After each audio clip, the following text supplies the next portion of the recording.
Ang aking anak ay nagsabi, "Inay, naibenta ko ang bahay ninyo para sa bakasyon namin ng aking asawa. Isang araw lang ang ibinigay ninyo para ayusin ang inyong mga gamit." Napangiti na lang ako. Hindi niya alam na ang bahay na ito ay sa katunayan. Maraming salamat sa inyong pagbisita. Mangyaring i-like ang video na ito at pakinggan ang kwento ko hanggang sa huli at sabihin ninyo kung saan kayo nakikinig. Para malaman ko kung gaano kalayo na ang narating ng kwento ko.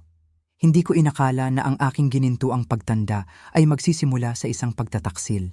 Sa loob ng 37 taon, nanirahan ako sa iisang 2 palapag na bahay sa Maple Street, kung saan ko pinalaki si Miguel, kung saan kami ng aking asawa, si Tom, ay nagdiwang ng hindi mabilang na Pasko, kung saan bawat lumang sahig na lumilikha ng ingay ay may daladalang alaala. Matapos pumanaw si Tom 5 taon na ang nakalilipas, ang bahay ay naging aking santuwaryo at maging aking pasanin. Siguro'y masyadong malaki para sa isang tao, ngunit puno ng isang buhay na hindi ko pa handang talikuran. Si Miguel ay palaging aking ipinagmamalaki, isang matagumpay na real estate broker, kasal kay Sofia, isang babaeng may perpektong pagkukulay ng buhok at ngiting hindi talaga umaabot sa kanyang mga mata. Nakatira sila 40 minuto ang layo sa isang modernong townhouse at ang aming relasyon ay naging maayos. Mga hapunan tuwing linggo minsan sa isang buwan, mga tawag sa kaarawan, ang karaniwang kilos ng mga anak na may abalang buhay.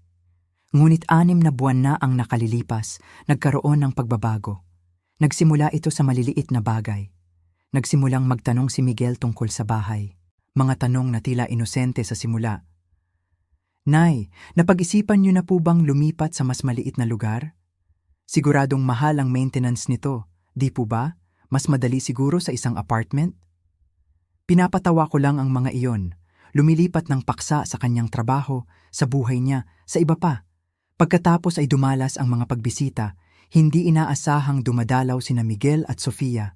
Ang matalas na mga mata ni Sofia ay sinusuri ang bawat silid na parang sinusukat na niya para sa bagong muebles. Komento niya tungkol sa lumang kusina, sa hindi episyenteng sistema ng pagpapainit, kung gaano kamahal ang mga buwis sa ari-arian. Naramdaman ko ang pagsubaybay sa sarili kong tahanan na parang specimen sa ilalim ng salamin. "Nag-aalala lang kami para sa inyo, Nanay Elena," sabi ni Sofia. Ang boses ay puno ng maling pagmamalasakit. "Isang babae sa edad ninyo, mag-isa sa malaking bahay na ito? Paano kung madulas kayo? Paano kung may mangyari? 68 na ako, hindi 90.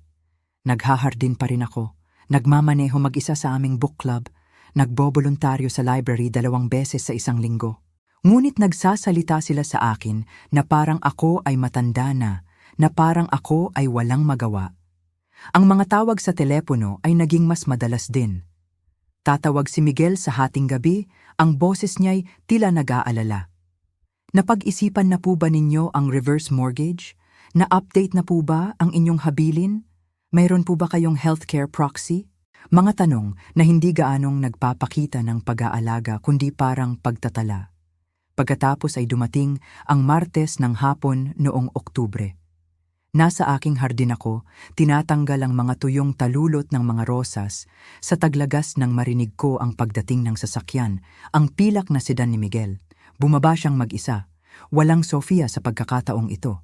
At naramdaman ko ang lamig na bumababa sa aking sikmura sa ekspresyon sa kanyang mukha. Hindi pag-aalala, hindi pagkabahala, isang bagay na mas matigas, isang bagay na pangwakas. "Nay, kailangan nating mag-usap." Hindi siya naghintay ng imbitasyon, pumasok lang siya sa bahay. Sinundan ko siya sa loob, pinupunasan ng lupa sa aking mga kamay. Sinusubukang pakalmahin ang biglaang pagbilis ng aking puso. Ano ang nagawa ko para mapunta sa tono na iyon, sa tingin na iyon? Nakatayo siya sa aking sala, kung saan ko siya inalagaan noong sanggol pa siya, at ang mga salita ay lumabas na walang buhay, parang rehearsed, na parang alam na niya ito. "Naibenta ko na po ang bahay ninyo para sa bakasyon namin. Mayroon lamang kayong 1 araw para ayusin ang inyong mga gamit." Gumuho ang mundo. Hinawakan ko talaga ang likuran ng lumang armchair ni Tom para manatiling matatag. "Ano ang sinabi mo?" Nagpaplano kami ni Sofia ng biyahe sa Phuket para sa aming 10 anibersaryo. Nararapat lang iyon sa amin matapos ang lahat ng pinagdaanan namin. Sinabi niya ito na parang ito'y malinaw, na parang ito'y makatwiran. Ang pagbebenta ay magsasara bukas. Ang mga bagong may-ari ay gustong lumipat sa katapusan ng linggo. Bumuka ang aking bibig, ngunit walang tunog na lumabas. Paano niya nagawa? Kailan niya nagawa? Huwag mo itong pahirapan pa. Patuloy ni Miguel, umiiwas ang kanyang mga mata sa akin. Nakahanap na kami ng magandang assisted living facility para sa inyo. Isang silid tulugan, kasama ang lahat ng utilities. Mas magiging masaya kayo doon. Mas ligtas. Ligtas. Muli ang salitang iyon. Tiningnan ko ang aking anak, tunay na tiningnan siya, at nakakita ako ng isang estranghero. Kailan ito nangyari? Kailan ang aking anak, ang aking matamis na anak, na dati nagdadala sa akin ng mga dandelion at tinatawag itong mga buke, ay naging ganitong malamig kalkuladong tao na nakatayo sa aking tahanan, sinasabi sa akin na ninakaw niya ito mula sa akin? Ngunit ito ang hindi alam ni Miguel. Ang hindi niya posibleng malaman sa kanyang kasakiman at kayabangan. Ang bahay ay hindi na nakalista sa pangalan ko. Ngumiti ako. Isang maliit, tahimik na ngiti na nagpatigil sa kanya ng bahagya. Ganun ba? Sabi ko ng mahinahon. Kung gayon, marahil ay dapat mong sabihin sa akin kung aling assisted living facility. Matapos umalis si Miguel, matapos niyang ibigay sa akin ang isang brochure para sa Sunset Gardens Senior Living at umalis sa kanyang mamahaling sedan, umupo ako sa armchair ni Tom ng eksaktong 20 minuto. Hinayaan ang pagkabigla na dumaloy sa akin na parang malamig na tubig. Nanginginig ang mga kamay ko. Masikip ang aking dibdib. Talaga bang sinubukan ng sarili kong anak na ibenta ang bahay ko nang walang pahintulot ko? Talaga bang tumayo siya sa sala na ito at sinabihan akong ayusin ang aking mga gamit na parang pinapaalis ako? Ang kapangahasan nito ay halos kahanga-hanga. Pinilit ko ang sarili ko na huminga ng dahan-dahan na mag-isip ng malinaw. Ang pagkataranta ay hindi makakatulong sa akin ngayon. Kailangan kong maintindihan kung ano talaga ang nangyari, kung ano ang iniisip ni Miguel na nagawa niya. Dahil isang bagay ang tiyak. Naniniwala siyang nagtagumpay siya. Lumabas siya rito na may kumpiyansa, halos nakangisi. Kinuha ko ang aking laptop. Oo, mayroon akong laptop. Sa kabila ng iniisip ng aking anak tungkol sa aking mga kakayahan sa teknolohiya. At nagsimula akong maghanap ng mga talaan ng ari-arian. Ito ay tumagal ng 40 minuto at 3 tawag sa telepono.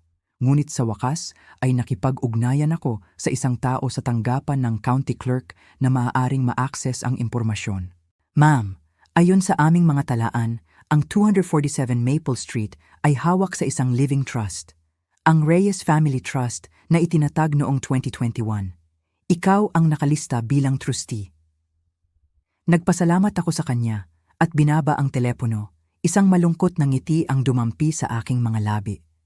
Siyempre, itinatag namin ni Tom ang trust 3 taon bago siya pumanaw, kasunod ng payo ng aming abogado sa mana. Ang bahay ay hindi nakalista sa pangalan ko. Ito ay nakalista sa pangalan ng trust, kung saan ako ang controlling trustee at si Miguel ang beneficiary pagkatapos ng aking kamatayan.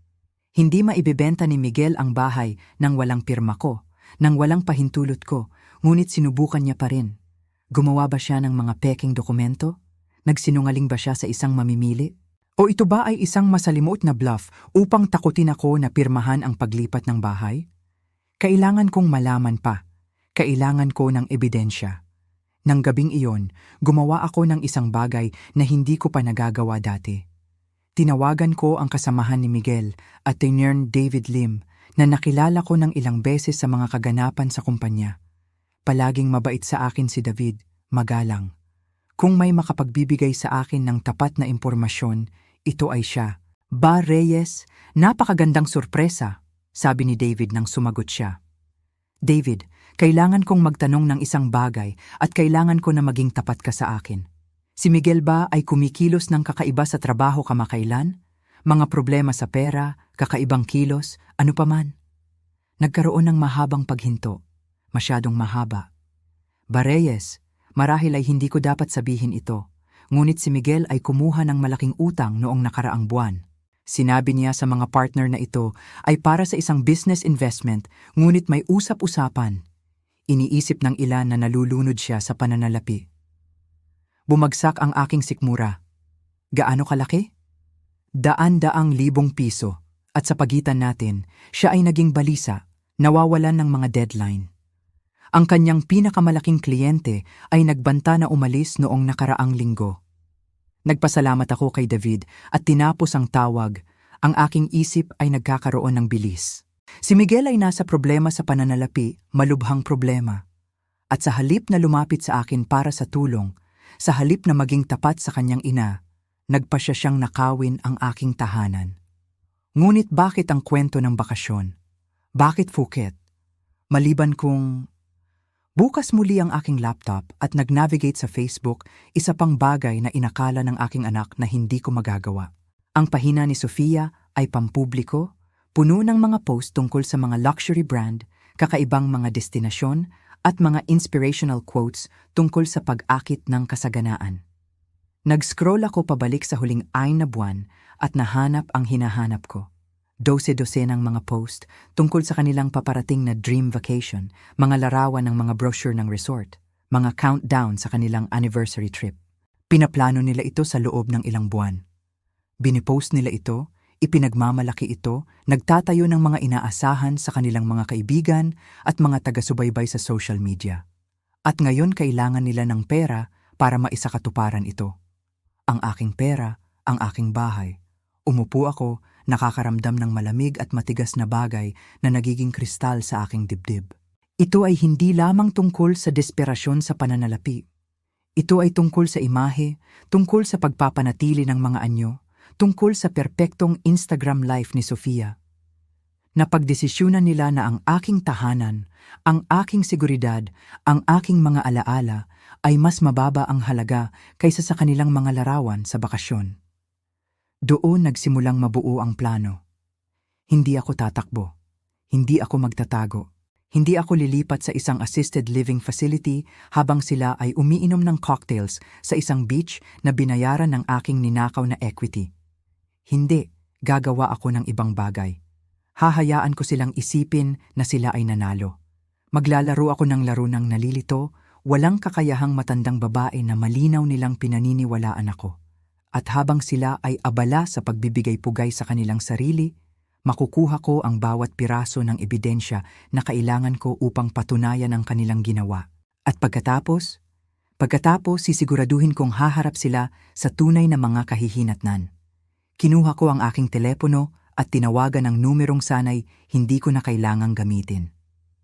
Attorney Maria Santos, ang pinakamahigpit na abogado sa mana sa 3 county at dating kaklase ni Tom sa law school. Maria, sabi ko nang sumagot siya, kailangan ko ng tulong mo. Sinubukan lang ng anak ko na nakawin ang bahay ko. Dumating si Attorney Maria Santos sa bahay ko kinabukasan ng 9:00 ng umaga, dala ang isang leather briefcase at isang ekspresyon na nangangahulugang negosyo. Kilala ko si Maria sa loob ng mahigit 40 taon mula nang magkasama silang nag-aral ni Tom sa Georgetown. Nakabuo siya ng reputasyon bilang isang tao na hindi natatalo sa mga kaso, lalo na kapag sinusubukan ng mga miyembro ng pamilya na samantalahin ang mga matatanda. Sabihin mo sa akin ang lahat, sabi niya, nauupo sa parehong armchair kung saan ibinigay ni Miguel ang kanyang ultimatum, makalipas lamang ang 1:24 na oras. Isinalaysay ko sa kanya ang lahat. Ang mga paulit-ulit na mapanghimasok na tanong ni Miguel, ang pagsusuri ni Sofia sa aking ari-arian, ang mga tawag sa telepono sa hating gabi, at sa wakas ang anunsyo na parang bomba tungkol sa pagbebenta ng bahay. Si Maria ay kumuha ng mga tala, ang kanyang panga ay humihigpit sa bawat detalye. Mayroon ka bang anumang dokumentasyon? Text, email, recording? Umiling ako. Masyadong mabilis ang lahat. Ngunit Elena, ito ang bagay. Hindi niya talaga maibebenta ang bahay, hindi ba? Ito ay nasa trust. Hindi. Hindi kung wala ang iyong pirma bilang trustee. Hindi. Nangangahulugan ito na alinman sa kanya ay gumawa ng mga pekeng dokumento o siya ay nanloloko upang pilitin ka na pirmahan. Kinuha niya ang kanyang laptop. Hayaan mong tumawag ako ng ilang mga tawag. Kung mayroon siyang isinumite sa county, malalaman natin. Habang nagtatrabaho si Maria, gumawa ako ng kape at sinubukang pakalmahin ang aking mga nerbiyos. Ano ang gagawin ni Miguel kapag napagtanto niyang hindi ako nag-empake, na hindi ako umalis? Sinabi niyang sarado na ang pagbebenta ngayon. Pupunta ba siya na may mga truck na maglilipat? Kasama ang sinasabing mga bagong may-ari? Nag-buzz ang telepono ko. Isang text mula kay Miguel. Nay, nag-umpisa na po ba kayo mag-empake? Darating ang mga movers ng 3 p.m. Nanginginig ang mga kamay ko habang ipinapakita ko kay Maria ang mensahe. Huwag munang sumagot, payo niya. Tingnan natin kung may movers na talagang darating. Kung meron, ako na ang bahala. Bandang 2:45 p.m., isang puting moving van ang huminto sa aming curb. 2 lalaki ang bumaba, sinusuri ang isang clipboard. Pinanood ko mula sa aking bintana habang papalapit sila sa aking pintuan. Si Maria ay nakatayo sa tabi ko, ang telepono ay nakarecord na. Hayaan silang kumatok, huwag buksan ang pinto. Dumating ang katok. 3 mabilis na tapik. Napatigil ako, ang aking puso ay kumakalabog. Mrs. Reyes, kami po ay mula sa Reliable Movers. Ang inyong anak, si Miguel, ang kumuha sa amin para tumulong sa inyong paglipat. Binuksan ni Maria ang pinto, ang kanyang mukha ng abogado ay nakalagay na. Magandang hapon mga Ginoo. Ako si Maria Santos, legal counsel ni Mrs. Reyes. Makikita ko ba ang inyong work order? Nagpalitan ng nakakalitong tingin ang mga lalaki. Ang mas matanda ay nagbigay ng isang piraso ng papel. Maingat itong sinuri ni Maria, pagkatapos ay tumingin siya na may bakal sa kanyang mga mata. Ang work order na ito ay inilagay ni Miguel Reyes, ngunit wala siyang legal na autoridad na simulan ang paglipat mula sa ari-arian na ito. Ang bahay ay hawak sa isang trust kung saan si Elena Reyes ang nag-iisang trustee. Natatakot ako na kayo ay kinuha sa maling batayan. Ngunit sinabi ni Mr. Reyes na pumayag ang kanyang ina na lumipat. Sinabi niyang pupunta siya sa assisted living. Hindi sumang-ayon si Mrs. Reyes sa anumang ganoon. Sa katunayan, hindi niya alam na kinuha ang inyong kumpanya. Ibinigay ni Maria pabalik ang mga papeles.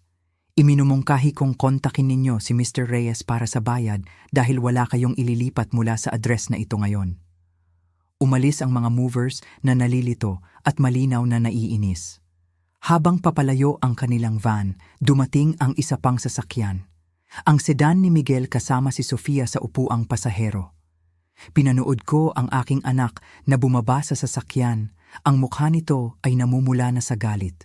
Siguro nakatanggap ito ng tawag mula sa kumpanya ng paglipat. Sinundan ni Sofia, ang kanyang ekspresyon ay matalas at kalkulasyon. Lumabas si Maria sa aking porch bago pa man sila makarating sa pinto. Mr. Reyes, Mrs. Reyes, ako si Maria Santos, kumakatawan kay Elena Reyes. Kailangan kong ipaalam sa inyo na anumang pagtatangka na alisin ang ari-arian o ang pag-claim ng pagmamay-ari sa bahay na ito nang walang nakasulat na pahintulot ni Mrs. Reyes ay bumubuo ng tinatangkang pandararangan at pang-aabuso sa matatanda. Naging maputla ang mukha ni Miguel. Sino ka para sa impyerno, inay? Ano ito? Lumabas ako sa pinto sa likod ni Maria. Pakiramdam ko ay mas malakas ako kaysa sa loob ng maraming buwan. Si Maria ang abogado ko, Miguel. At siya ay narito dahil sinubukan mong ibenta ang bahay ko nang walang pahintulot ko. Tinutulungan kita. Ang boses ni Miguel ay tumaas, ang kanyang composure ay bumabasag. Hindi mo na kayang alagaan ang lugar na ito. Inilalagay mo ang sarili mo sa panganib. Hindi iyan ang iyong desisyon, sabi ni Maria ng malamig. Si Mrs. Reyes ay may malusog na pag-iisip, perpektong may kakayahang pamahalaan ang sariling mga gawain. Ang sinubukan mo dito ay ilegal. Hinawakan ni Sofia ang braso ni Miguel, bumubulong ng mariin, ngunit ito'y kanyang ibinalibag. Ako ang anak mo. Lahat ng pag-aari mo ay dapat na akin. Naglilista ka lang ng iyong sarili, pinipigilan ang bahay na ito kapag kailangan namin. Ito ay biglang huminto na pagtanto ang sinasabi nito. Kapag kailangan ninyo ano, Miguel? Tanong ko ng mahinahon. Pera? Pera para sa inyong bakasyon sa Phuket? Pera para bayaran ang 6 na digit na loan na kinuha mo sa trabaho? Nagmulat ang mga mata nito. Paano mo? Maaaring 68 na ako, ngunit hindi ako matanda. Kaya ko pa ring tumawag. Kaya ko pa ring mag-research.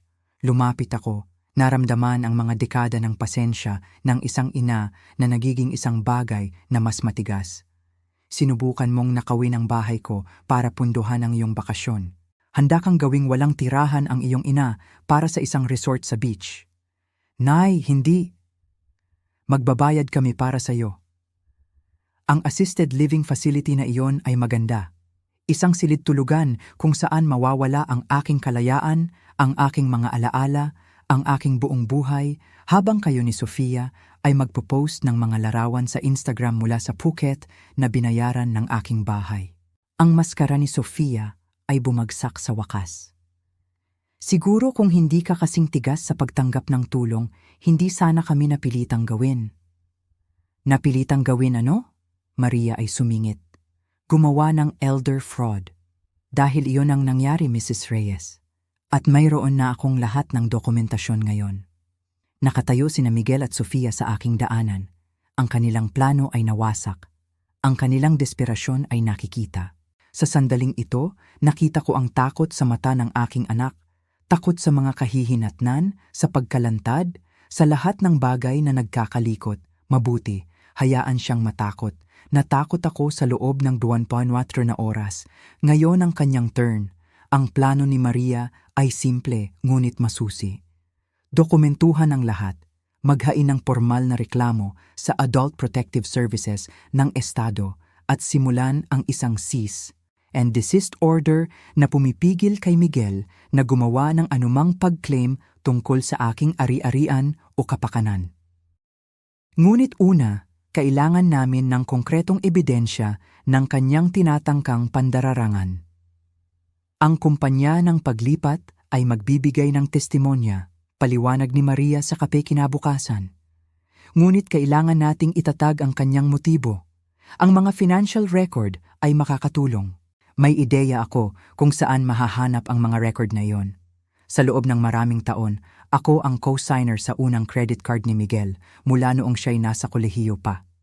Hindi niya isinara ang account na iyon, malamang nakalimutan niya na ito ay umiiral.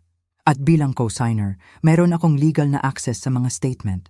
3 araw pagkatapos, dumating ang mga dokumento.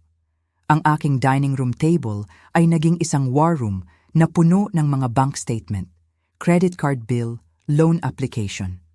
Ang larawan na kanilang ipininta ay nakakawasak. Si Miguel at Sofia ay nalulunod sa utang. Mga designer na damit, mamahaling sasakyan, ang mamahaling townhouse na iyon, lahat ay pinunduhan gamit ang credit. Ang 6 na digit na loan na binanggit ni David ay ang pinakabagong serye ng mga desperadong pagtatangka upang mapanatili ang kanilang pamumuhay. At doon, nalubog sa mga credit card statement, isang bayad na 47,000 sa Tropical Dreams Luxury Resorts, Phuket Package. Binayaran na nila ang bakasyon, pera na wala sila, pera na desperado nilang kailangan upang mabawi ang aking pera. Nagpipicture ako ng ebidensya nang tumunog ang aking doorbell. Sa pamamagitan ng bintana, nakita ko ang sasakyan ni Miguel at sa likod nito, isang sasakyan na hindi ko nakikilala. Isang lalaki na nakadamit ng suit ang nakatayo sa tabi ni Miguel sa aking porch. Si Maria, na naging permanenteng fixture sa aking guest room, ay nagbukas ng pinto. "Mrs. Morrison," sabi ni Miguel, ang kanyang tinig ay mahigpit at kontrolado. "Ito po ang aking abogado, si Atimero Carlos de la Cruz. Nandito kami para pag-usapan ang isang resolusyon." Sumama ako kay Maria sa pinto, pinananatili ang aking ekspresyon na neutral. Ang mga mata ni Miguel ay tumama sa akin at nakita ko ang isang pangit na bagay doon. Hindi pagsisisi, hindi kahihiyan, kundi pagkainis. Na parang ako ang may kasalanan sa pagtatanggol ko sa sarili ko. "Mr. De La Cruz," sabi ni Maria ng malamig, "hindi ko alam na si Mr. Reyes ay kumuha ng abogado." "Mula kahapon," sagot ng abogado. "Siya ay bata pa, Marahil ay bagong tapos sa law school na may kinakabahang enerhiya na nagpapahiwatig na kinuha niya ang kasong ito nang hindi lubos na nauunawaan ito.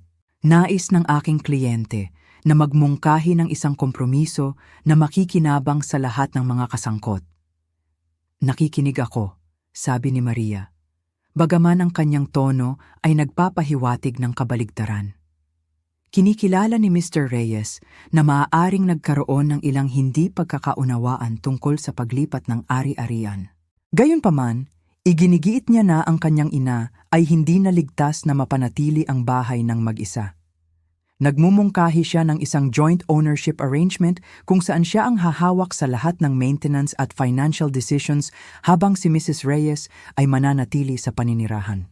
Talagang tumawa ako. Isang maikli, mapait na tunog. Kaya, makakapamuhay ako dito habang kinokontrol ni Miguel ang lahat, gumagawa ng lahat ng desisyon at ano ang mangyayari kapag nagpasya siyang magbenta pa rin? Nay, sinusubukan kong tumulong. Sinubukan mong gawing homeless ako, Miguel? Ang aking tinig ay tumaas sa kabila ng aking intensyon na manatiling kalmado. Nag-hire ka ng mga movers nang hindi ko alam. Sinabi mo sa kanila na pumayag akong umalis. Nagsisinungaling ka sa loob ng ilang buwan. De la Cruz ay humatsing. Mrs. Reyes, sa lahat ng paggalang, ang aking kliyente ay nababahala tungkol sa iyong paghuhusga. Ang pagtutol na ito sa makatuwirang tulong ay nagpapahiwatig ano? Maria's voice cut like a knife. Na ang isang may kakayahang ketawsing taong gulang na babae na naghahardin, nagboboluntaryo, nagpapanatili ng sariling bahay at namamahala ng sariling pananalapi ay sa paanuman ay hindi karapat-dapat dahil hindi niya hahayaang nakawin ng kanyang anak ang kanyang ari-arian. Walang nagnanakaw ng anumang bagay, Miguel snapped. Ako ang nag-iisang anak mo, nanay. Ang bahay na ito ay magiging akin pa rin sa huli. Sinusubukan ko lang na tulungan kang lumipat sa assisted living. Para ma-access mo ang aking home equity para sa iyong bakasyon. Kinuha ko ang aking telepono at pinakita ko sa kanya ang isang larawan ng credit card statement niya. Malinaw ang bayad sa Phuket. Alam ko ang tungkol sa resort, Miguel. Alam ko ang tungkol sa lahat ng yon. Ang kulay ay nawala sa kanyang mukha. Si Sofia na naghihintay sa kotse ay malamang na nakaramdam ng problema dahil bigla siyang lumitaw sa likod ng mga abogado. Ang kanyang ekspresyon ay panicked. Sinusubaybayan mo ba kami? Ang boses ni Miguel ay nanginginig sa galit. Pagdaan sa mga pribadong financial record namin. Mga record na legal kong karapatang i-access bilang co-signer. Mga record na nagpapakita kung bakit mo kailangan ng pera ng ganito kadesperado. Nag-crack ang profesional na kilos ni De La Cruz. Mr. Reyes, hindi mo nabanggit. Hindi ito mahalaga. Sofia ay sumingit, ang kanyang tinig ay matinis. Elena, kung mahal mo ang iyong anak, gusto mong tulungan siya. Gusto mong maging masaya siya. Ang bahay na yon ay masyadong malaki para sa'yo. Sa anumang paraan. Nakikita ng lahat iyon, kami ang pamilya mo, ang tanging pamilya mo. Talaga bang pipili ka ng abogado kaysa sa sarili mong anak? Ang manipulasyon ay napaka-transparent, napaka-calculating na naramdaman ko ang isang bagay na malamig na dumapo sa akin.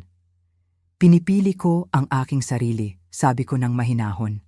Isang bagay na dapat kong ginawa maraming buwan na ang nakalilipas. Si Miguel ay humakbang, ang kanyang mukha ay nalilito sa galit.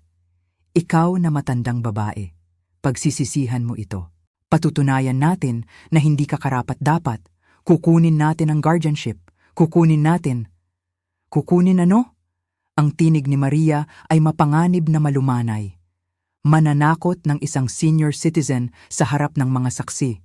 Idagdag iyan sa mga kaso ng tinatangkang pandararangan? Hinawakan ni De La Cruz ang braso ni Miguel. Mr. Reyes, lubos kong pinapayuhan na huminto na sa pagsasalita.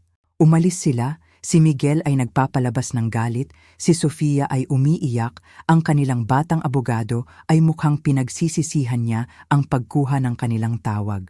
Pinanood ko silang umalis, nanginginig ang mga kamay ko, hindi dahil sa takot, kundi dahil sa adrenaline. Ininom ni Maria ang payo ko at binigyan ako ng 3 araw ng pahinga. Walang legal na papeles, walang paghaharap, tanging tahimik na oras sa aking hardin, mahabang paglalakad sa kapitbahayan at mga gabi na may mga lumang pelikula. Kailangan kong bawiin ang aking lakas para sa anumang darating. Ang unang pagtatangka sa manipulasyon ay dumating sa pamamagitan ng email. Isang mahaba at walang kabuluhang mensahe mula kay Sofia na dumating sa ika-4 na araw ng aking pahinga. Binasa ko ito kasama ang aking kape sa umaga. Si Maria ay nakaupo sa tapat ko sa aking mesa sa kusina. Mahal na Elena, umiiyak ako ng ilang araw. Hindi makatulog, iniisip kung paano napunit ang aming pamilya. Alam kong nagkamali si Miguel sa paraan ng kanyang paglapit sa sitwasyon, ngunit ang kanyang puso ay nasa tamang lugar. Mahal na mahal ka niya at palaging nag-aalala tungkol sa iyong kaligtasan. Nag-aalala rin ako. Mag-isa ka lang sa malaking bahay na iyon. At paano kung may mangyari? Paano kung madulas ka at walang makakita sa iyo ng ilang araw? Gusto lang naming alagaan ka, pakiusap, hindi ba natin pwedeng magkita sa isang neutral na lugar at pag-usapan ito? Namimiss ko ang aming mga hapunan tuwing linggo. Namimiss ko ang pagiging isang pamilya. Mahal ka, Sofia. Inilapag ko ang aking telepono at tiningnan si Maria. Magaling siya, halos nakakaramdam ako ng pagkakasala. Iyon ang punto, sabi ni Maria ng tuyo. Klasikong manipulasyon. Pagkakasala, takot, paghihiwalay. Pansinin kung paano siya walang tinatanggap na responsibilidad, ngunit ipininta ang kanyang sarili bilang biktima. I-forward ko ang email sa professional na account ni Maria para sa dokumentasyon at nagpadala ng maikling tugon. Sofia, bukas ako sa rekonsilasyon, ngunit pagkatapos lamang na malutas ang mga legal na usapin at magbigay ng taos-pusong paghingi ng tawad. Elena. Elena, dumating ang tugon sa loob ng ilang minuto. Mga legal na usapin. Elena, pamilya tayo. Tinatrato mo kami na parang mga kriminal, gayong gusto lang naming tumulong. Ito ang ginawa sa iyo ng abogado na iyon. Ipinagbalik ka laban sa sarili mong anak. Si Miguel ay nasasaktan. Pakiusap magkape tayo. Hindi ako sumagot. Binalaan ako ni Maria na mangyayari ito. Ang pagbomba ng pag-ibig, ang mga pagtatangka na ihiwalay ako mula sa aking suporta. Ang pressure na makipagkita nang walang proteksyon ng batas. 2 araw pagkatapos, dumating ang mga bulaklak. Isang malaking buke ng mga rosas, ang paborito ko. Ang card ay nakalagay, "Nay, patawad sa lahat. Pwede na ba tayong mag-usap?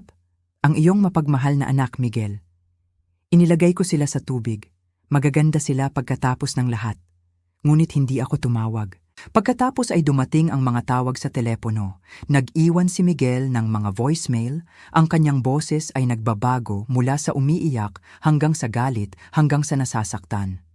"Nay, binabasag mo ang puso ko. Nagkamali ako. Okay? Inaamin ko. Ngunit ikaw ang aking ina. Hindi ba yon mahalaga? Tumawag ka sa akin pabalik. Pakiusap." Tumawag din si Sofia. Ang kanyang mensahe ay mas agresibo. "Ginagamit ka ng abogado na yon, Elena. Gusto lang niya ang iyong pera. Kami ang tunay mong pamilya. Kami ang magiging naroon kapag talagang kailangan mo ng tulong. Isipin mo yan." Nanatili akong tahimik, sinusunod ang payo ni Maria. Bawat mensahe, bawat email, bawat pagtatangka sa pakikipag-ugnayan ay naidokumento at naipadala sa mga file ni Maria. Ngunit ang paghihiwalay ay mas mahirap kaysa sa inaakala ko. Tama si Miguel sa isang bagay. Siya ang nag-iisang anak ko. Ang mga hapunan ng pamilya ay tumigil. Ang mga tawag sa telepono na nakasanayan ko, kahit na nakakainis sila, ay tumigil. Ang bahay ay tila mas walang laman. Doon nang iligtas ako ng aking book club. Ako ay miyembro ng Maple Street Literary Society sa loob ng 2 taon, nagpupulong tuwing Huwebes ng gabi upang talakayin ang lahat mula sa klasikong panitikan hanggang sa mga kontemporaryong misteryo. Tahimik ako tungkol sa aking mga problema sa pamilya. Ngunit sa linggo, pagkatapos ng paghahatid ng bulaklak, mayroon akong bumigay sa akin. "Elena, tila balisa ka," sabi ni Helen Pritchard habang tinatalakay namin ang aming kasalukuyang seleksyon. Okay lang ba ang lahat? At sinabi ko sa kanila, lahat, ang tinatangkang pandararangan, ang mga abogado, ang manipulasyon, ang kalungkutan. Halos inaasahan ko ang paghuhusga. Ngunit ang natanggap ko sa halip ay isang bagay na mas mahalaga. Oh, mahal, ang pamangkin ko ay sumubok ng isang bagay na katulad nito sa kanyang biyenan, sabi ni Clara Jennings. Ang kanyang mga mata ay matalas sa likod ng kanyang reading glasses. Ginagawa mo ang tamang bagay. Huwag mong hayaan silang magdulot sa iyo ng pagkakasala. Ang anak ko ay dumaan dito kasama ang kanyang dating asawa, dagdag ni Patricia Moore. Ang mga taktika ng manipulasyon, mga regalo, luha, galit, lahat sila ay mula sa playbook ng mapang-abusong. Hinawakan ni Helen ang kamay ko. Hindi ka nag-iisa, Elena. Nandito kami, kahit ano pa ang kailangan mo. Sa susunod na linggo, ang aking book club ay naging aking kuta. Si Helen, isang retiradong nurse, ay dumating ng 2 beses para tingnan ako, nagdadala ng lutong bahay na sopas at nananatili para sa tsaa. Si Clara, na ang asawa ay dating pulis, ay nagbigay sa akin ng praktikal na payo tungkol sa seguridad ng bahay at dokumentasyon. Si Patricia, na nagtrabaho sa social services, ay nagpakilala sa akin sa isang support group para sa mga senior na nahaharap sa financial exploitation ng mga miyembro ng pamilya. Dumalo ako sa aking unang pulong ng support group sa community center, kinakabahan at hindi sigurado.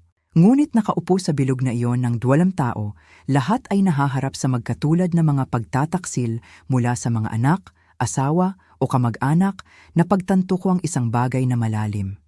Hindi ako baliw, hindi ako nag-overreact. Sinabi ng anak ko na ako ay makasarili. Isang matandang lalaki na nagngangalang Robert ang nagbahagi. Sinabi niya na sinisira ko ang kanyang buhay sa pamamagitan ng hindi pagbibigay sa kanya ng kontrol sa aking pananalapi. Sa totoo lang naniwala ako sa kanya sa loob ng ilang sandali. Ang aking anak ay nagsabi na ilalagay niya ako sa isang nursing home kung hindi ko ipapasa ang aking bahay. Dagdag ng isang babae na nagngangalang Dorothy, sinabi niya na walang bibisita sa akin doon. Nang kanilang mga kwento ay umalingaw-ngaw sa akin. Nagpatunay sa aking karanasan, nagpatibay sa aking resolusyon. Pag-uwi ko ng gabing iyon, nakakita ako ng isa pang email mula kay Sofia. Sa pagkakataong ito ay mas maikli at mas malamig. Ang iyong katahimikan ay maraming sinasabi, Elena. Sinubukan naming makipag-ugnayan, sinubukan naming makipagkasundo, ngunit pinili mo ang abogado na iyon kaysa sa iyong pamilya. Hindi na kami magmamakaawa. Huwag kang lumapit sa amin na umiiyak kapag ikaw ay nag-iisa. Binasa ko ito ng walang emosyon, ipinasa kay Maria, at binura ito. Hindi ako nag-iisa. Meron akong book club, ang aking support group, ang aking abogado, ang aking komunidad. Sila Miguel at Sofia ay sinubukan na kumbinsihin ako na sila ang lahat ng mayroon ako, ngunit sila ay mali. At ang kaalamang iyon ay nagpalakas sa akin kaysa sa loob ng maraming buwan. Dumating sila noong Linggo ng umaga, Trends Linggo pagkatapos ng kanilang huling pagtatangka sa pakikipag-ugnayan.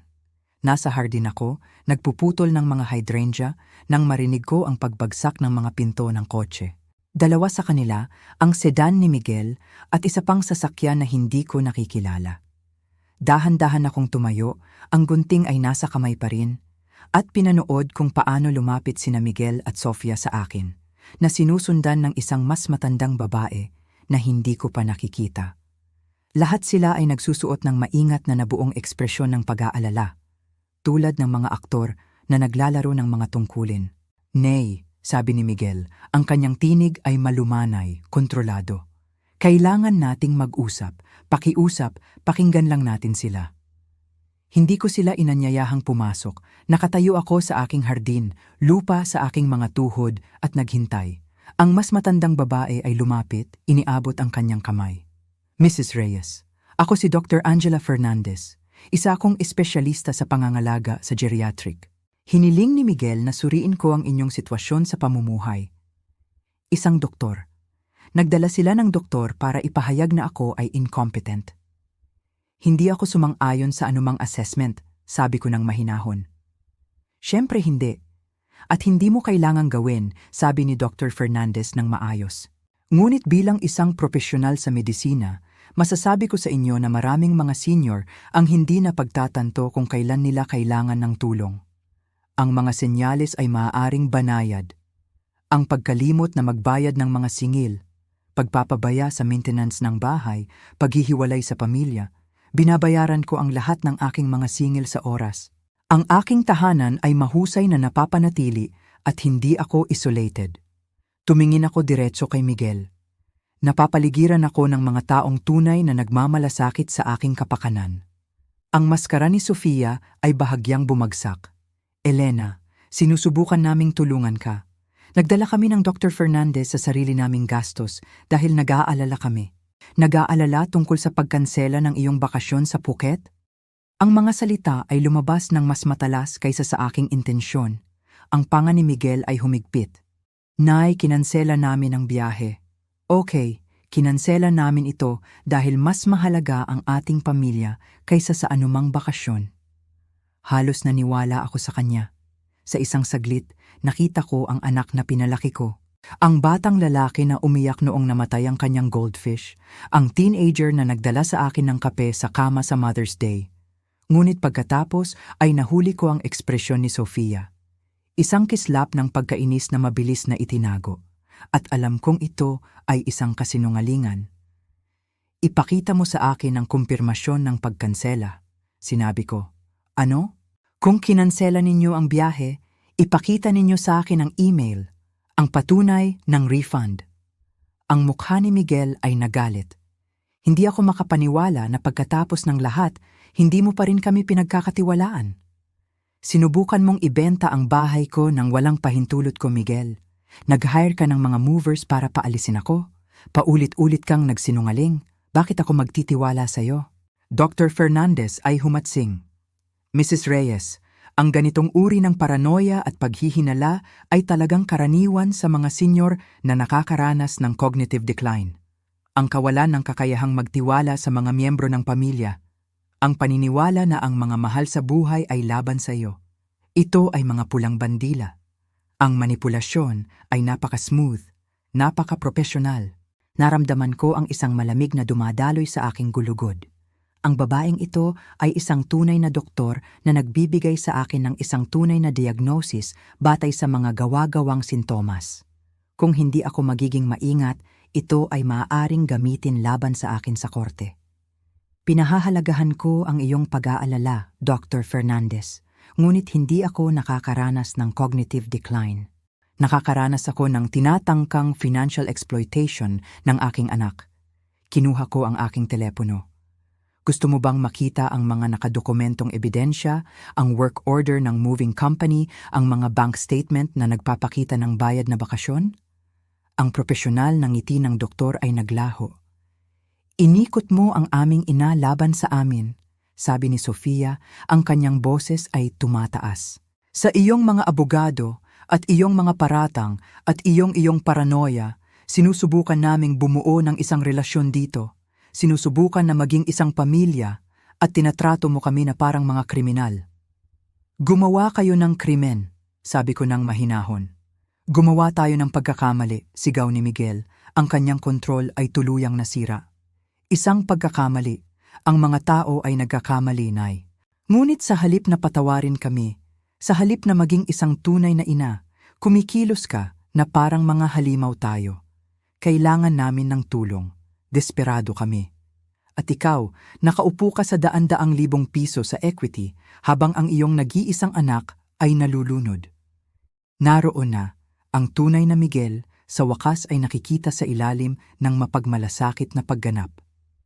Kaya, kasalanan ko na kayo ay may utang? Tanong ko. Kasalanan ko na pinili mong mamuhay ng higit sa iyong kakayahan? Kasalanan ko na nagbayad ka para sa isang bakasyon na hindi mo kayang bayaran. Dapat mong tulungan ang iyong mga anak. Si Sofia ay sumigaw. Iyon ang ginagawa ng mga magulang. Sila ay nagsasakripisyo. Sila ay nagbibigay. Ngunit ikaw ay isang makasariling matandang babae na kumakapit sa isang bahay na hindi mo naman kailangan. Ang kamandag sa kanyang tinig ay nakakagulat, Ngunit nanatili akong matatag. Umalis na kayo sa aking ari-arian, sabi ko ng mahinahon. Lahat kayo, ngayon din. Dr. Fernandez ay tumingin sa pagitan namin, malinaw na pinagsisisihan ang kanyang paglahok. Siguro dapat? Uuwi na kami, sabi ni Miguel. Ang kanyang tinig ay malamig at matigas. Ngunit Nay, kailangan mong maintindihan ang isang bagay. Sinubukan naming gawin ito sa mabuting paraan. Sinubukan naming tulungan ka, alagaan ka, maging matiyaga sa iyong katigasan. Ngunit pinili mo na.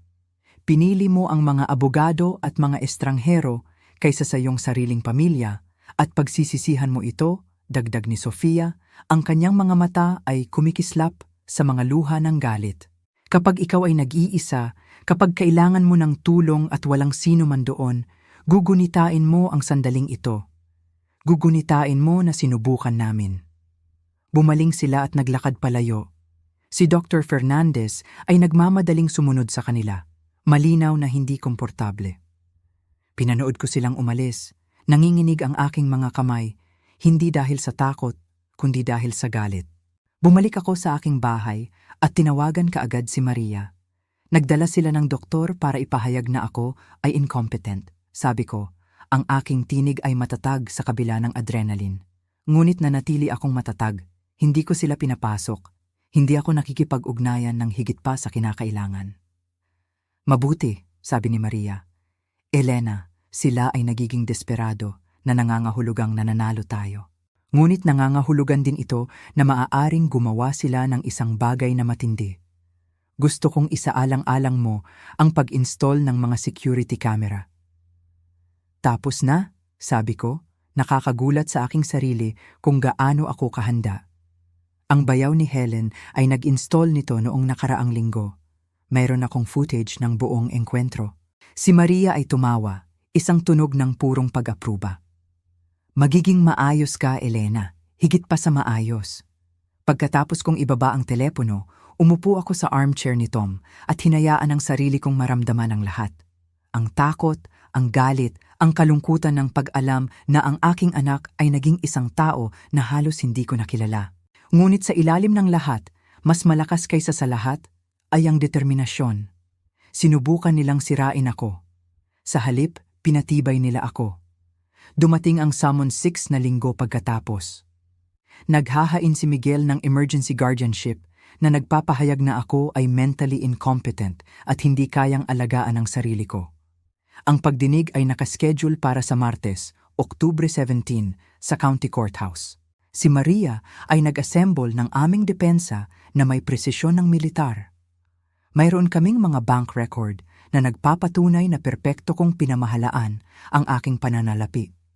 Mga medical record mula sa doktor ko na nagpapakita ng mahusay na cognitive function. Mga testimonya mula sa aking book club, ang library kung saan ako nagboboluntaryo, ang support group, security footage ng mga konfrontasyon ni Miguel, ang mga dokumentasyon ng moving company. Lahat sila, wala silang anumang bagay, tinitiyak ni Maria sa akin noong gabi bago ang pagdinig.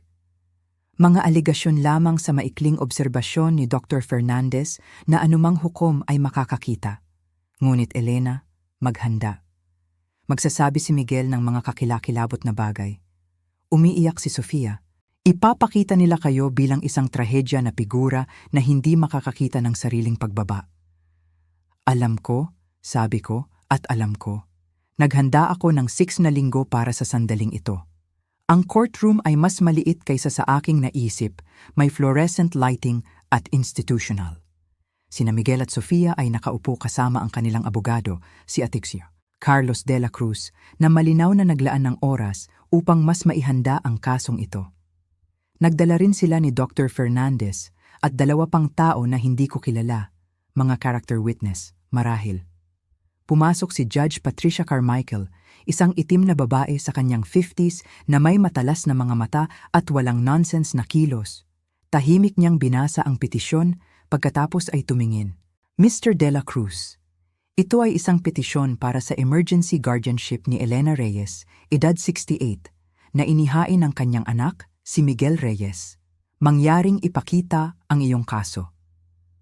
Tumayo si De La Cruz, ang kanyang pagganap ay polished na ngayon. Your Honor, si Mr. Reyes ay humihiling ng guardianship ng kanyang ina dahil sa malalim na pag-aalala para sa kanyang kapakanan. Si Mrs. Reyes ay naninirahan ng mag-isa sa isang malaking bahay na hindi na niya mapanatili. Siya ay naging mas lalong paranoid, inaakusahan ang mga miyembro ng pamilya ng pandararangan, tinatanggihan ang makatuwirang tulong, inihiwalay ang sarili mula sa mga mahal sa buhay. Si Dr. Fernandez ay magpapatunay sa mga naobserbahang senyales ng cognitive decline. Si Dr. Fernandez ang unang tinawag. Maingat niyang inilarawan ang aming engkwentro sa hardin na nag-frame ng aking mga makatuwirang tanong bilang paghihinala at paranoia, ang aking mga nakadokumentong ebidensya bilang obsessive record-keeping, ang aking pagtatanggol sa aking ari-arian bilang kawalan ng kakayahang tanggapin ang kinakailangang tulong. Pagkatapos ay dumating ang mga character witness. Ang kasamahan ni Miguel, na nagpatotoo na si Miguel ay deboto sa kanyang ina at labis na nag-aalala para sa kanya. Ang kapatid ni Sofia na nagsabi na ako ay nagbago sa mga nakalipas na buwan, naging masungit at hindi makatuwiran. Sa wakas, si Miguel mismo ang nagpatotoo. Mr. Reyes, ilarawan mo ang iyong relasyon sa iyong ina, prompt ni De La Cruz. Ang pagganap ni Miguel ay kahanga-hanga. Nagsalita siya ng mahinahon, puno ng damdamin, nagpipinta ng isang larawan ng isang mapagmahal na anak na nanonood ng kanyang minamahal na ina na humihina. Inilarawan niya ang bahay na masyadong malaki para mapamahalaan niya ang paghihiwalay. Halos hindi na siya umaalis ng bahay. Ang pagtanggi sa tulong. At ang insidente sa moving company, tanong ni De La Cruz. Nagkamali ako, sabi ni Miguel. Ang kanyang tinig ay bahagyang nababasag. Lubos akong nag-aalala para sa kanyang kaligtasan. Akala ko kung maipapakita ko lang sa kanya kung gaano kadali ang buhay sa isang mas maliit na lugar, hindi ko sana dapat kumilos ng walang kanyang malinaw na pahintulot. Nakikita ko yun ngayon, ngunit ito ay nagmula sa pag-ibig, Your Honor, purong pag-ibig at pag-aalala. Walang pagbanggit sa puket, walang pagbanggit sa kanyang utang, walang pagbanggit sa kanyang tunay na motibo. Pagkatapos ay ang pagkakataon ni Maria. Mr. Reyes, nagpatotoo ka na kumilos ka dahil sa pag-aalala para sa kaligtasan ng iyong ina. Tama ba yan? Oo.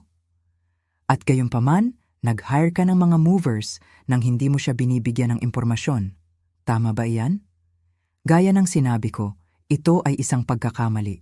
Isang pagkakamali na nagkataon sa isang bayad na 47,000 sa isang luxury resort sa Phuket. Ang silid-aralan ay naging tahimik. Ang mukha ni Miguel ay naging maputla. Ako?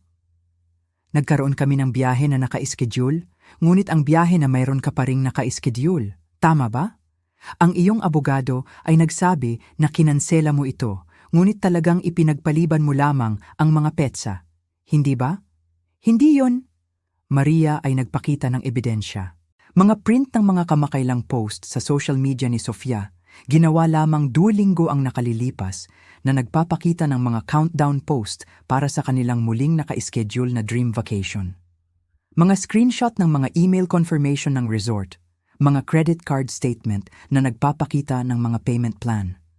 Your Honor, Maria continued, this isn't about concern for Mrs. Reyes' well-being. Ito ay tungkol sa financial desperation. Si Mr. Reyes ay may malaking utang. Inilatag niya ang mga dokumento ng pautang at sinubukang i-access ang home equity ng kanyang ina upang punduhan ang kanyang pamumuhay. Tinawag niya ako sa witness stand sa susunod. Nagsalita ako ng malinaw, mahinahon na dumadaan sa aking pang-araw-araw na gawain, sa aking trabaho sa voluntaryo, sa aking book club, sa aking financial management, sa aking hardin, sa aking mga kaibigan.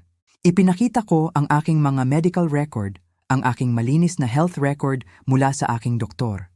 Ipinakita ko ang aking mga bank statement, bawat bill na nabayaran sa oras, ang mga ipon na buo. Mrs. Reyes, tinanong ni Maria, bakit sa tingin mo naghain ng guardianship ang iyong anak? Tumingin ako diretso kay Miguel sa kanyang maputla na kulong na mukha. dahil tumanggi akong hayaan siyang nakawin ang aking bahay para bayaran ang kanyang bakasyon, dahil hindi ako papayag na takutin na isuko ang aking kalayaan, dahil ako ay tumayo para sa aking sarili. Tinawag ng judge ang isang reses. 20 minuto pagkatapos, bumalik siya kasama ang kanyang desisyon. Nasuri ko na ang lahat ng ebidensyang ipinakita, sabi ni Judge Carmichael. Ang kanyang tinig ay matalim, at wala akong nakitang anumang merito sa petisyon na ito. Si Mrs. Reyes ay malinaw na may kakayahan, matatag sa pananalapi, at namumuhay ng independyente ng walang problema. Ito ay tila eksakto kung ano ang iminungkahi ni Mrs. Morrison, isang pagtatangka na ma-access ang mga asset sa ilalim ng pagkukunwari ng pag-aalala. Tumingin siya kay Miguel na may halos hindi nakatagong pagkasuklam. Mr. Reyes, ang paghahain ng mga walang basehan na petisyon ng guardianship ay pag-aaksaya ng mga mapagkukunan ng korte at bumubuo ng isang anyo ng elder abuse. Binideny ko ang iyong petisyon at inuutos ko na bayaran mo ang mga legal na bayarin ni Mrs. Reyes. Bukod pa rito, inililipat ko ang kasong ito sa Adult Protective Services para sa investigasyon sa posibleng financial exploitation. Nalubog ang mukha ni Miguel. Si Sofia ay sumabog sa luha. Tunay na luha sa pagkakataong ito ng pagkatalo at galit. Tapos na ang paglilitis. Lumabas ako ng courthouse na mataas ang aking ulo. Si Maria sa aking tabi, ang aking kalayaan at dignidad ay buo. Nanalo ako. Ang investigasyon ng Adult Protective Services ay mabilis na umusad. Sa loob ng 2 linggo, isang caseworker na nagngangalang Linda Martinez ang nakipag-ugnayan sa akin. Humihingi ng review ng lahat ng dokumentasyon na may kaugnayan sa mga aksyon ni Miguel. Ibinigay ko ang lahat. Ang security footage, ang mga email, ang mga bank record, ang mga statement ng moving company, ang mga transcript ng korte. Mrs. Reyes, sabi ni Linda, matapos suriin ang mga materyales, ang kanyang ekspresyon ay seryoso. Ang sinubukan ng iyong anak ay bumubuo ng financial exploitation at attempted fraud. Magbubukas kami ng isang formal na kaso. Dapat mo ring malaman na ang kanyang employer ay nabigyan ng abiso. Ito ay standard procedure sa mga kaso na kinasasangkutan ng fiduciary misconduct ng mga financial professional. Hindi ko inaasahan iyon, ang kanyang employer. Kapag ang isang tao sa isang posisyon ng financial trust ay nagpapakita ng ganitong uri ng pag-uugali sa mga mahihinang miyembro ng pamilya, kailangang malaman ng kanilang employer. Ito ay nagsasalita sa karakter at paghuhusga. Ang mga domino ay nagsimulang bumagsak ng mas mabilis kaysa sa aking inaasahan. Ang firm ni Miguel ay naglagay sa kanya sa administrative leave habang hinihintay ang kanilang sariling investigasyon. Nang matuklasan ng mga partner na kumuha siya ng loan na may maling pagpapahayag at sinubukan niyang mandaya ang sarili niyang ina, mabilis nilang ginawa ang desisyon. Termination for cause, effective immediately. Walang severance, walang reference. Ang lisensya sa real estate ni Sofia ay nasuri naman. Ang State Board ay nag-imbestiga kung siya ay kasangkot sa fraudulent property transaction. Habang hindi sila nakahanap ng sapat na ebidensya upang bawiin ang kanyang lisensya, ang kanyang brokerage ay tahimik siyang pinatalsik. Sa real estate, ang reputasyon ay lahat, at ang mga bulong tungkol sa tinatangkang elder fraud ay mabilis na kumalat sa komunidad ng mga propesyonal. Ang Maldives trip, na na-postpone na 2 beses, ay sa wakas ay kinansela hindi dahil sa pagpili kundi dahil sa pangangailangan. Tinanggihan ng resort ang refund, pinananatili ang kanilang 47,000 ayon sa cancellation policy. Ngunit ang huling suntok ay dumating mula sa isang hindi inaasahang pinagmulan. Nakatanggap ako ng tawag mula sa mortgage company ni Miguel. Ang kanilang bayad ay 62 araw ng huli na. Lumilitaw, si Miguel ay gumagamit ng mga credit card upang gumawa ng mga bayad sa mortgage. Ang isang bahay ng mga baraha na sa wakas ay bumagsak. Ang bangko ay nagsisimula ng foreclosure proceedings sa kanilang townhouse. Dapat sana ay nakaramdam ako ng kasiyahan. Dapat sana ay nakaramdam ako ng pagiging vindicati. Sa halip, nakaramdam ako ng isang bagay na mas komplikado. Ang kalungkutan ng isang ina para sa anak na nawala ko, na hinaluan ng kaginhawahan na naprotektahan ko ang aking sarili. 3 buwan pagkatapos ng pagdinig sa korte, nakatanggap ako ng isang sulat na naihatid gamit ang kamay, inilagay sa aking mailbox ng walang postage. Sulat kamay ni Miguel sa sobre. Halos hindi ko ito binuksan. Pinayuhan ako ni Maria na huwag gawin ito, ngunit ang kuryosidad ang nanaig. Nay, nawala namin ang lahat. Ang bahay, ang mga trabaho namin, ang aming mga kaibigan, ang aming reputasyon. Lahat ay tumitingin sa amin na parang mga kriminal kami. Hindi nagsasalita sa amin ang mga magulang ni Sofia. Nakatira kami sa isang rental apartment, halos hindi nakakayanan. Alam kong iniisip mong karapat-dapat ako dito. Siguro nga, ngunit kailangan kong maintindihan mo. Hindi ko kailanman nilayon na saktan ka. Desperado ako, nalulunod, at gumawa ako ng mga kakilakilabot na pagpipilian. Hindi ako humihingi ng tawad, hindi ako humihingi ng pera. Gusto ko lang malaman mo na ako ay nagsisisi. Nagsisisi ako sa lahat. Miguel, binasa ko ito ng 2 beses, pagkatapos ay inilagay ito kasama ang iba pang mga dokumentasyon. Si Maria ay tumawag sa akin noong gabing iyon na may balita. Elena, nakipag-ugnayan ang abogado ni Miguel sa akin. Gusto nilang makipag-ayos. Pipirma si Miguel ng anumang future claim sa iyong estate, hindi ko kontrahin ang iyong kalooban, at sasang-ayon sa supervised visitation lamang kapalit ng hindi mo paghahabol ng karagdagang legal na aksyon. Anong karagdagang legal na aksyon? Maaari kang magdemanda para sa pinsala, emotional distress, legal fees na higit pa sa inutos ng judge, attempted fraud, malamang mananalo ka. Pinag-isipan ko ito ng eksaktong 3 segundo. Iguhit ang kasunduan, sabi ko. Ngunit gusto ko ng isang kondisyon pa. Kung bubuuin niya muli ang kanyang buhay, kailangan niyang matutunan na mamuhay ayon sa kanyang kakayahan. Iyan ay napaka-generous, Elena. Hindi ito generosity.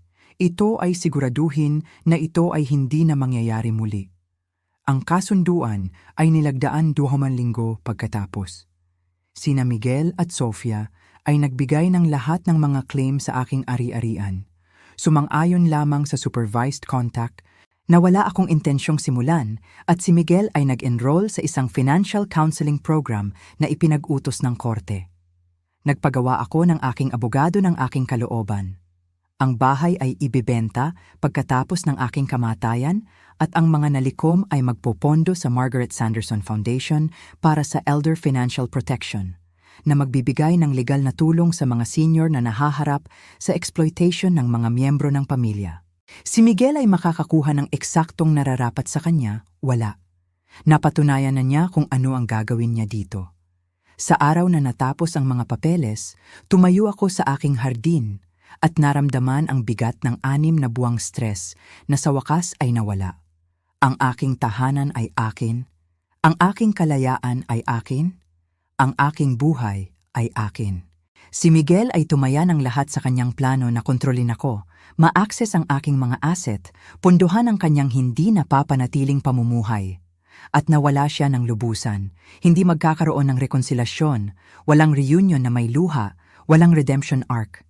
Ang ilang mga pagtataksil ay masyadong malalim, ang ilang tiwala ay masyadong nasira. Siya ang aking anak at palagi kong minahal ang batang lalaki na siya noon. Ngunit ang lalaki na naging siya, ang lalaking iyon ay isang estranghero at sa wakas ay malaya na ako sa kanya. Ang buhay pagkatapos ng kasunduan ay mas matamis kaysa sa aking naisip. Ang bahay na sinubukan ni Miguel na nakawin ay naging aking santuwaryo sa isang buong bagong paraan. Lumaban ako para dito, ipinagtanggol ko ito, at ngayon ang bawat silid ay parang isang tagumpay. Nagbigay ako ng sarili ko sa mga renovation na ipinagpapaliban ko. Mga bagong kitchen cabinet, mga updated na banyo, isang magandang sunroom addition kung saan maaari akong magbasa at manood ng hardin buong taon. Ginamit ko ang aking mga ipon, ang aking pera na kinita at naipon sa loob ng mga dekada upang gawing tunay na akin muli ang bahay. Ang book club ay lumawak.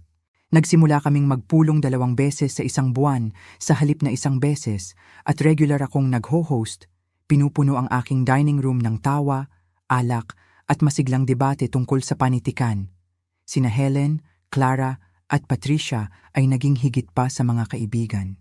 Sila ay naging pamilya, ang uri na talagang dumadating na nagmamalasakit ng walang agenda. Nag-volunteer ako ng mas marami sa library, sa huli ay naging coordinator para sa kanilang senior literacy program, nagtuturo sa mga matatandang gumamit ng mga computer upang mag-navigate sa internet, upang protektahan ang kanilang sarili mula sa mga scam, kabilang ang financial exploitation ng mga miyembro ng pamilya. Kinuwento ko ang aking kwento, una ng anonymous, pagkatapos ay hayagan habang ako ay nagiging mas komportable. Ang mga sesyon ay mabilis na napuno. Tila, ang aking karanasan ay hindi kasing bihira ng aking inaasahan. Ang support group kung saan ako nakahanap ng gayong kaginhawahan ay hiniling sa akin na magsalita sa kanilang taunang fundraiser. Nakatayo sa podium na iyon, tumitingin sa daan-daang mukha, sinabi ko ang katotohanan. Ang inyong mga anak, ang inyong mga asawa, ang inyong mga kamag-anak, hindi nila kayo pag-aari. Hindi nila pag-aari ang inyong mga asset. At ang pag-ibig ay hindi nangangahulugang hayaan ng iyong sarili na ma-exploit. May karapatan kang protektahan ang iyong sarili, kahit mula sa pamilya, lalo na mula sa pamilya. Ang standing ovation ay tumagal ng 3 minuto. Nagsimula akong mag-date muli, isang bagay na hindi ko nagawa mula nang mamatay si Tom. Walang seryoso, tanging mga coffee date at theater outing sa isang retiradong propesor na nagngangalang David na nagpapasaya sa akin at hindi kailanman nagtanong tungkol sa aking pananalapi o ari-arian. Maganda ang pakiramdam na hinahangad para sa aking sarili, hindi para sa kung ano ang pag-aari ko.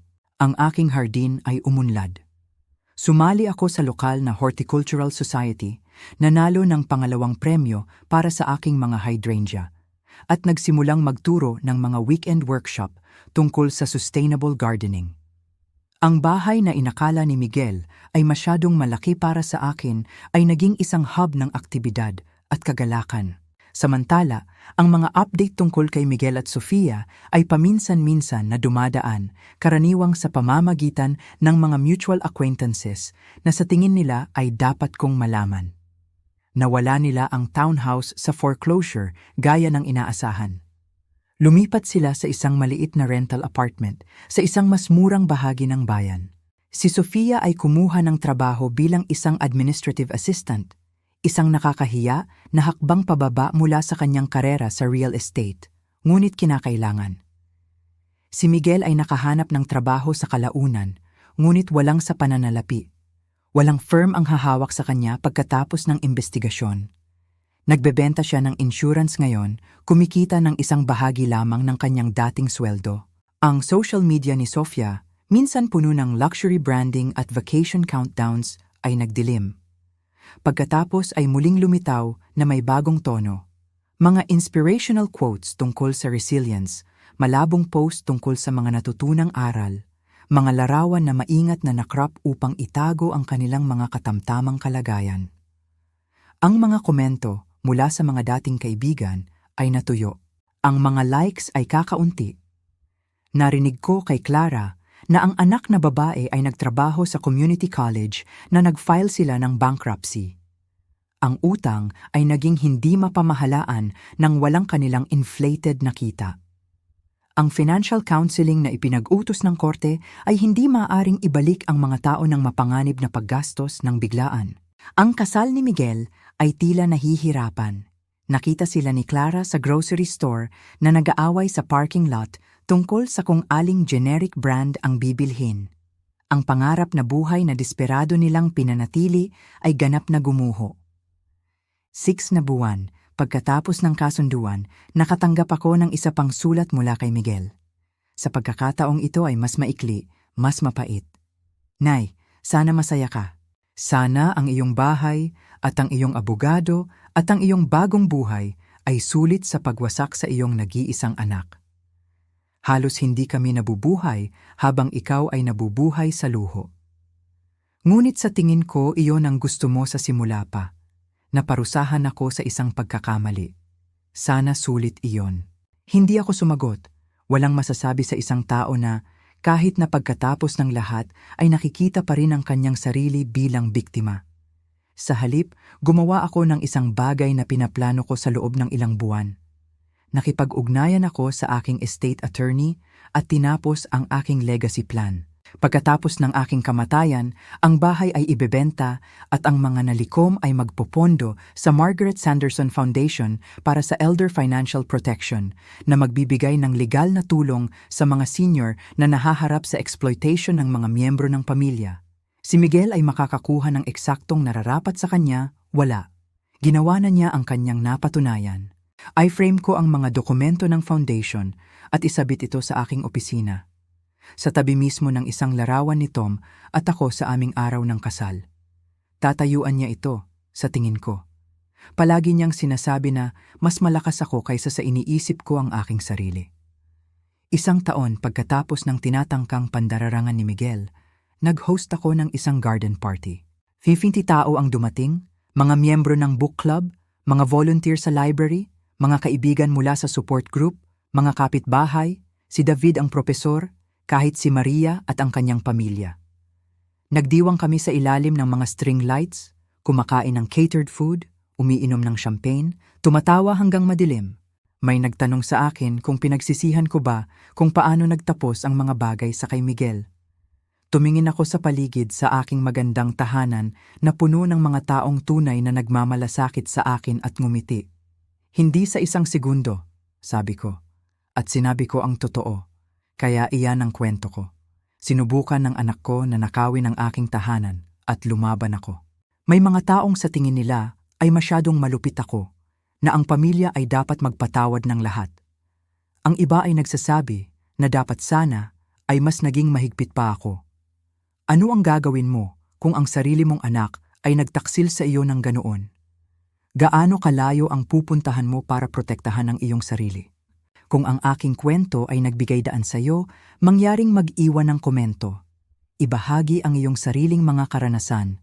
At kung gusto mong makarinig ng mas maraming kwento tungkol sa pagtayo para sa iyong sarili, kahit na mahirap, mag-subscribe sa aking channel. Salamat sa pakikinig sa aking kwento. At tandaan, hindi ka kailanman masyadong matanda upang lumaban para sa kung ano ang sa iyo.